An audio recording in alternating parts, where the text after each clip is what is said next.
शहर में बढ़ती आपराधिक गतिविधियों पर अंकुश लगाने के लिए पुलिस ने नाइट पेट्रोलिंग और कॉम्बिंग ऑपरेशन शुरू किया है। डिंडोरी पुलिस ने बेस्तान आवास क्षेत्र में विशेष ऑपरेशन चलाया।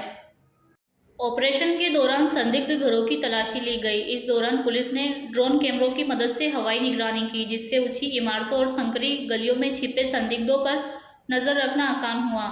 ऑपरेशन में 150 से ज्यादा पुलिसकर्मी शामिल थे। सूरत शहर पुलिस के डीसीपी भगीरथ गढ़वी ने कहा, बेस्तान आवास और आसपास के क्षेत्रों में अपराध पर अंकुश लगाने और संदिग्ध व्यक्तियों की पहचान करने के लिए एक प्रयास है।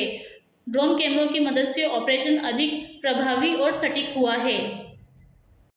આજરોજ ડિંડોલી પોલીસ સ્ટેશન વિસ્તારમાં જે બેસ્તાન આવાસ છે ત્યાં શરીર સંબંધી અને મિલકત સંબંધી ગુનાઓને અટકાવવા માટે અને આ પ્રકારના જે આરોપીઓ છે એને પણ ચેક કરવા માટે એક કોમ્બિંગનું આયોજન કરવામાં આવ્યું છે।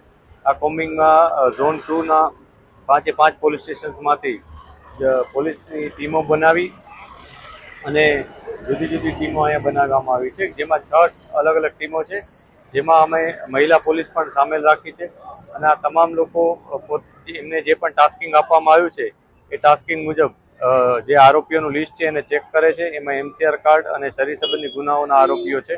આ ઉપરાંત અગાઉ કોઈ ડ્રગ્સ કે એ પ્રકારના ગુનામાં જે સંડોવાયેલા છે એમને પણ અમે ચેક કરી રહ્યા છીએ, એમના ઘરો ચેક કરી રહ્યા છીએ। આ જે કોમ્બિંગની કામગીરી છે એમાં અમે વિશેષ પ્રકારે એક ડ્રોનનું પણ મદદ લીધી છે કે જેમાં 2 ડ્રોન દ્વારા અમે આખા વિસ્તારમાં કોમ્બિંગ કરી રહ્યા છીએ। આ ડ્રોન અમને એરિયલ સર્વેલન્સની દ્વારા મદદ કરે છે, જેથી કોઈએ છત ઉપર અથવા અન્ય કોઈ જગ્યાએ કે અવાવરૂ જગ્યાએ પોતાની કોઈ વસ્તુ છુપાવી હોય અથવા કોઈ ગેરકાયદેસર પ્રવૃત્તિ ચાલતી હોય એના ઉપર અમે નજર રાખી શકીએ અને તત્કાલ એના ઉપર કાર્યવાહી કરી શકીએ।